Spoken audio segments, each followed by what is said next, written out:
നമസ്കാരം. വലിയ ആത്മവിശ്വാസത്തോടെയും അവകാശവാദങ്ങളോടെയും ഒക്കെയാണ് പ്രധാനമന്ത്രി നരേന്ദ്രമോദിയുടെ നേതൃത്വത്തിൽ NDA ഇത്തവണ ലോക്സഭ തിരഞ്ഞെടുപ്പിന് ഒരുങ്ങിയത്.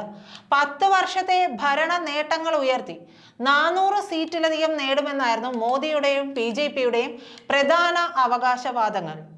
എന്നാൽ തിരഞ്ഞെടുപ്പിന്റെ ആദ്യഘട്ടം പിന്നിട്ടപ്പോൾ തന്നെ NDA പ്രചാരണത്തിന്റെ ഗതി മാറ്റിവിട്ടു.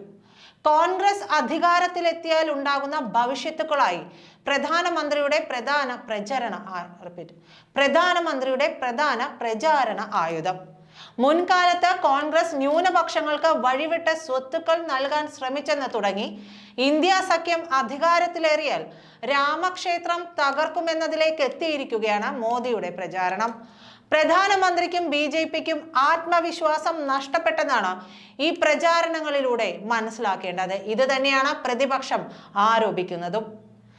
ഇതിന് ബലം പകരുന്നതായിരുന്നു പ്രധാനമന്ത്രി കഴിഞ്ഞ ദിവസം ഇന്ത്യ ടുഡേക്ക് നൽകിയ അഭിമുഖത്തിലെ പരാമർശങ്ങൾ. ലോക്സഭാ തിരഞ്ഞെടുപ്പിൽ 400-ലധികം സീറ്റ് നേടുമെന്ന അവകാശവാദത്തിൽ നിന്ന് മോദി പിന്തിരിയുന്നതാണ് ഈ അഭിമുഖത്തിൽ വ്യക്തമായത്. തിരഞ്ഞെടുപ്പിൽ ജയിക്കുമെന്നോ തോൽക്കുമെന്നോ താൻ അവകാശവാദം ഉന്നയിച്ചിട്ടില്ല. 400 സീറ്റിലധികം നേടുമെന്ന് ആദ്യം പറഞ്ഞത് ജനങ്ങളാണെന്നും അഭിമുഖത്തിൽ മോദി വിശദീകരിക്കുന്നു. അതിനിടെ പശ്ചിമ ബംഗാൾ മുഖ്യമന്ത്രി മമതാ ബാനർജിയുടെ ചുവടുമാറ്റവും പ്രതിപക്ഷ മുന്നണിക്ക് കൂടുതൽ ഊർജം പകർന്നിട്ടുമുണ്ട്. ഇന്ത്യ സഖ്യം സംബന്ധിച്ച് പലതവണ നിലപാട് മാറ്റിയ മമത കഴിഞ്ഞ ദിവസം പ്രതിപക്ഷ സഖ്യം അധികാരത്തിലേറിയാൽ തന്റെ പദ്ധതി എന്തായിരിക്കുമെന്ന് വെളിപ്പെടുത്തുകയും ചെയ്തു. തിരഞ്ഞെടുപ്പിന് തൊട്ടു മുമ്പ് വരെ കോൺഗ്രസിന് 40 സീറ്റുകളെങ്കിലും നേടാനാകുമോ എന്ന് തനിക്ക് സംശയമുണ്ടെന്ന് പറഞ്ഞ മമത വോട്ടെടുപ്പിന്റെ അന്തിമ ഘട്ടത്തിലെത്തി നിൽക്കുമ്പോൾ ഇന്ത്യ സഖ്യം അധികാരത്തിലേറുമെന്ന് ഉറപ്പിച്ചു പറയുകയാണ്. അവസാന 3 ഘട്ടം ബാക്കി നിൽക്കെ ഇന്ത്യ സഖ്യം 315 സീറ്റുകൾ നേടുമെന്നും NDA 195-ൽ ഒതുങ്ങുമെന്നും മമത പറയുന്നു. ഇന്ത്യ സഖ്യം അധികാരത്തിലേറിയാൽ തൃണമൂൽ പുറത്തുനിന്ന് പിന്തുണയ്ക്കുമെന്നും അവർ പറഞ്ഞു. ഇന്ത്യ സഖ്യവുമായി ഉടക്കി നിന്ന മമതയുടെ നിലപാട് മയപ്പെടുത്തലിൽ പ്രതിപക്ഷ സഖ്യം പ്രതീക്ഷ വയ്ക്കുന്നുമുണ്ട്. എന്നാൽ മമതയുടെ നിലപാട് മാറ്റത്തിന് പിന്നിൽ 2 കാരണങ്ങളാണ് പ്രധാനമായും സംശയിക്കുന്നത്. ഇന്ന് കോൺഗ്രസുമായുള്ള അകൽച്ച കുറയ്ക്കുക, രണ്ടാമത്തേത് ഇന്ത്യ സഖ്യത്തിന് അധികാരം ലഭിക്കാനുള്ള സാധ്യതകൾ വരികയാണെങ്കിൽ പ്രധാനമന്ത്രി സ്ഥാനമടക്കം ആവശ്യപ്പെടാനുള്ള വിലപേശലിന് തയ്യാറെടുക്കുന്നതിന്റെ ഭാഗം കൂടിയാണ് പുറത്തു നിന്നുള്ള പിന്തുണയെന്ന് മമതയുടെ പ്രസ്താവനയിലൂടെ വിലയിരുത്തപ്പെടുന്നുണ്ട്. 70% സീറ്റുകളിൽ വോട്ടെടുപ്പ് പൂർത്തിയായി. 7 ഘട്ടങ്ങളിലായുള്ള ലോക്സഭാ തെരഞ്ഞെടുപ്പിന്റെ 4 ഘട്ടം പിന്നിടുമ്പോൾ 69.8% സീറ്റുകളിലേക്കുള്ള വോട്ടെടുപ്പാണ് പൂർത്തിയായത്. 543 സീറ്റുകളിൽ 379 സീറ്റുകളിലെ വോട്ടെടുപ്പാണ് ഇതിനകം പൂർത്തിയായത്.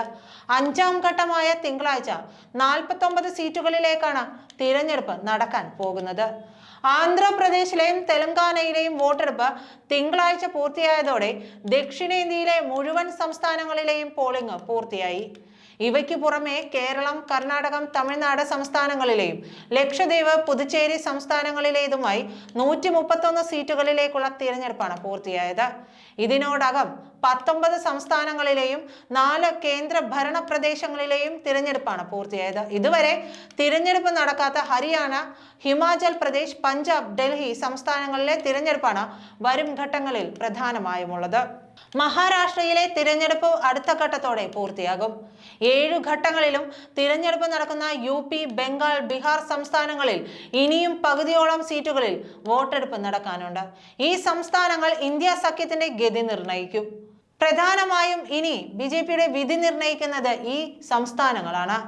പശ്ചിമ ബംഗാൾ അടക്കമുള്ള സംസ്ഥാനങ്ങളിൽ BJPയുടെ സീറ്റുകൾ പരമാവധി കുറയ്ക്കാൻ കഴിഞ്ഞാലേ അധികാരം സ്വപ്നം കാണാൻ ഇന്ത്യ സഖ്യത്തിന് കഴിയുകയുള്ളൂ. പശ്ചിമ ബംഗാളിൽ കഴിഞ്ഞ തവണ തൃണമൂൽ കോൺഗ്രസിന് 22, BJPക്ക് 18, കോൺഗ്രസിന് 2 എന്നിങ്ങനെയാണ് സീറ്റ് ലഭിച്ചത്. തൃണമൂലും കോൺഗ്രസും CPM-ഉം ഒക്കെ ഇന്ത്യ മുന്നണിയിലാണെങ്കിലും ഒന്നിച്ചല്ല മത്സരിക്കുന്നത്. തൃണമൂൽ വേറെ, CPM കോൺഗ്രസ് മുന്നണി വേറെ. തൃണമൂൽ കൈവിട്ടെങ്കിലും BJPയെ തോൽപ്പിക്കാൻ അടവുനയം എന്ന സമീപനമാണ് അവിടെ കോൺഗ്രസ് സ്വീകരിച്ചിട്ടുള്ളത്. CPM കോൺഗ്രസ് സഖ്യത്തിൽ മത്സരിച്ചത് ബംഗാൾ തദ്ദേശ തിരഞ്ഞെടുപ്പിൽ തൃണമൂലിന് ഗുണവും BJPക്ക് നഷ്ടവും ഉണ്ടാക്കിയിരുന്നു. ത്രികോണ മത്സരം തൃണമൂൽ ഇതര വോട്ടുകൾ ഭിന്നിക്കപ്പെടുന്ന സാഹചര്യമാണ് ഉണ്ടായത്. ഇത് ലോക്സഭാ തിരഞ്ഞെടുപ്പിലും ആവർത്തിക്കുമെന്നാണ് മമതയുടെ കണക്കുകൂട്ടൽ. ഇനി വരുന്നത് ഹരിയാനയാണ്. രാജ്യത്ത് BJP ഏറ്റവും കൂടുതൽ പ്രതിസന്ധി നേരിടുന്ന സംസ്ഥാനമാണ് ഹരിയാന. കഴിഞ്ഞ തവണ 10 സീറ്റും BJP തൂത്തുവാരിയിരുന്നു. കർഷക രോഷത്തിന്റെ ചൂടറിഞ്ഞു വരികയാണ് പഞ്ചാബിലെയും ഹരിയാനയിലെയും BJP നേതാക്കൾ. കർഷക സംഘടനകൾക്ക് ആധിപത്യമുള്ള പല ഗ്രാമങ്ങളിലേക്കും BJP സ്ഥാനാർത്ഥികൾക്ക് വിലക്കേർപ്പെടുത്തിയിട്ടുണ്ട്. ഹരിയാനയിൽ ഭരണവിരുദ്ധ വികാരം മൂർച്ഛിക്കുന്നതിനിടെ സർക്കാരും പ്രതിസന്ധിയിലാണ്. സർക്കാരിനെ പിന്തുണച്ചിരുന്ന 3 സ്വതന്ത്ര MLA-മാർ പിന്തുണ പിൻവലിച്ച് കോൺഗ്രസിനൊപ്പം ചേരുകയുണ്ടായി. ഭരണവിരുദ്ധ വികാരം തിരിച്ചറിഞ്ഞ JJP നേരത്തെ പിന്തുണ പിൻവലിച്ചിരുന്നു. തുടർന്ന് BJP മുഖ്യമന്ത്രിയെ മാറ്റി പരീക്ഷിച്ചെങ്കിലും പ്രതിസന്ധി തുടരുകയാണ്. പിന്നെയുള്ളത് മഹാരാഷ്ട്രയാണ്. മഹാരാഷ്ട്രയിലാണ് ഉത്തർപ്രദേശ് കഴിഞ്ഞാൽ കൂടുതൽ സീറ്റുള്ളത്, 48 സീറ്റാണ്. ഇനി 13 സീറ്റിൽ മാത്രമാണ് വോട്ടെടുപ്പ് നടക്കാനുള്ളതും.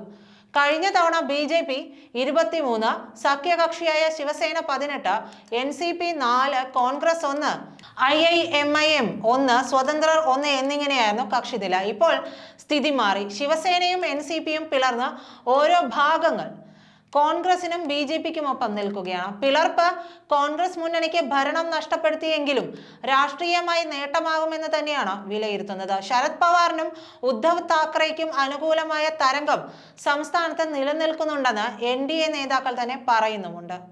അടുത്തതായി തെലുങ്കാനയാണ്. കേരളം കഴിഞ്ഞാൽ ദക്ഷിണേന്ത്യയിൽ കോൺഗ്രസ് ഏറ്റവും കൂടുതൽ സീറ്റുകൾ പ്രതീക്ഷിക്കുന്ന സംസ്ഥാനങ്ങളിൽ ഒന്നാണ് തെലങ്കാന. ആകെയുള്ള 17 സീറ്റിൽ 3 സീറ്റാണ് കഴിഞ്ഞ തവണ കോൺഗ്രസിന് നേടാനായത്. BRS 9ഉം BJP 4ഉം നേടിയപ്പോൾ അസദുദ്ദീൻ ഒവൈസിയും മജ്ലിസ് പാർട്ടിയിലൂടെ ജയിച്ചിരുന്നു. നിയമസഭാ തിരഞ്ഞെടുപ്പിൽ വൻ മുന്നേറ്റം നടത്തി അധികാരത്തിലേറിയതിന്റെ തുടർച്ച ലക്ഷ്യമിട്ടാണ് കോൺഗ്രസ് ലോക്സഭാ തിരഞ്ഞെടുപ്പിനെ സമീപിച്ചത്. 15 സീറ്റുകളായിരുന്നു തെലങ്കാനയിൽ കോൺഗ്രസ് ലക്ഷ്യമിട്ടതെങ്കിലും 9 മുതൽ 11 സീറ്റുകൾ വരെ നേടുമെന്നാണ് തിരഞ്ഞെടുപ്പിന് ശേഷമുള്ള പാർട്ടിയുടെ വിലയിരുത്തൽ. ഇനി വരുന്നത് കർണാടകയാണ്. 28 സീറ്റുള്ളതിൽ കഴിഞ്ഞ തവണ BJP 27 സീറ്റിൽ മത്സരിച്ചു. മാണ്ഡ്യയിൽ നടി സുമലതയ്ക്ക് പിന്തുണ നൽകി. 26 സീറ്റ് BJPക്ക് ലഭിച്ചു. കോൺഗ്രസിനൊപ്പമായിരുന്നു JDS മത്സരിച്ചത്. ഇരു പാർട്ടികൾക്കും ഓരോ സീറ്റ് വീതം ലഭിച്ചു. ഇത്തവണ JDS BJPക്കൊപ്പമാണെങ്കിലും രാഷ്ട്രീയ സാഹചര്യം മാറി. നിയമസഭാ തിരഞ്ഞെടുപ്പിൽ BJPയെ വീഴ്ത്തി വൻ ഭൂരിപക്ഷത്തിലാണ് കോൺഗ്രസ് അധികാരത്തിലേറിയത്. 14 സീറ്റുകളിലേക്കുള്ള അവസാനഘട്ട വോട്ടെടുപ്പ് വേളയിൽ ദേവഗൌഡയുടെ മകനും കൊച്ചുമകനുമെതിരെയുള്ള ലൈംഗിക വിവാദങ്ങൾ ആളിക്കത്തി. ഇതെല്ലാം വോട്ടാകുമെന്നാണ് കോൺഗ്രസ് പ്രതീക്ഷിക്കുന്നത്. പിന്നെയുള്ളത് ബീഹാർ ആണ്. 2019 NDA നേടിയത് 40ൽ 39 സീറ്റാണ്. കോൺഗ്രസ് നേടിയത് 1 സീറ്റും. മുഖ്യമന്ത്രി നിതീഷ് കുമാർ ഇന്ത്യ മുന്നണി രൂപവൽക്കരിക്കുന്നതിൽ നിർണായകമായ പങ്ക് വഹിച്ചെങ്കിലും വേഗത്തിൽ NDA സഖ്യത്തിലേക്ക് തിരിച്ചുപോയി. പക്ഷേ നിതീഷിനൊപ്പം നിന്നും ഭരിച്ചപ്പോൾ സംസ്ഥാനത്ത് നടപ്പാക്കിയ പിന്നാക്കക്ഷേമം മുൻനിർത്തിയാണ് RJD, കോൺഗ്രസ്, CPI, ML സഖ്യം വോട്ട് ചോദിക്കുന്നത്. നന്ദി.